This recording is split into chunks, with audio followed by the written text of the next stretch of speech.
یو سړی داسې دی چې هغه ته به الله د قیامت په ورځ د رحمت په نظر نه ګوري. بس د قیامت څومره سخته ورځ، په هغې ورځ خو به د الله رحمت خلک ګوري، د عرش سورې به ګوري، د الله مهرباني به ګوري، دوستاني به نه دوستانې به نه، نسبونه به نه، رشتي به نه، پلار او مور به نه، هر سړی به د الله د رحمت سورې ګوري او دې کس ته به الله د رحمت په نظر باندې نه ګوري.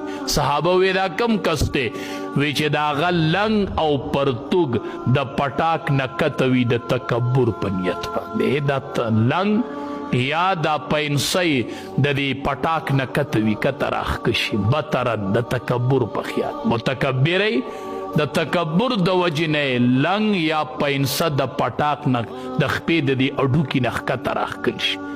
لا ینظر الله، دی بنده ته به الله د قیامت په ورځ د رحمت په نظر نه ګوري. بس تا د تکبر یو شان اختیار کړی دنیا کې، بس تا ته د رحمت ضرورت نشته، تا ته د رحمت ضرورت نشته. دی بنده ته به الله د رحمت په نظر نه ګوري. موږ په لاره څنګه روان یو، پینسې هم د دغه د لاندې کړي، پوندو د لاندې کړي، یو د تکبر په یو انداز روان یو.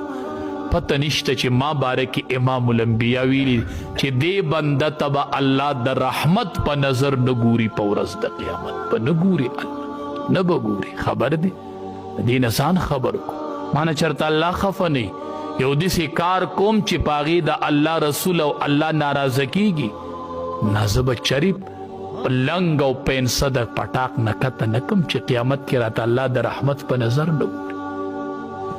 مونږ ته پته نشته، دا زنانه دي ناخبره ده، ګڼ ګڼ کالي مټو ته ورچولي او هارونه ورچولي، مندرې ورچولي او خبر نه دي.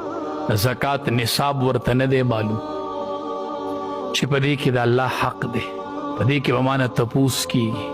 دا به بیا دا سره چې دي دا به سره نه وي په قیامت کې. ښه حدیث مبارک کې راځي چې چا سره کالی وي کمه زنانه او دا ترېنه زکات نه ورکوي، دا کالی به د جهنم په اور کې سور کړلی شي.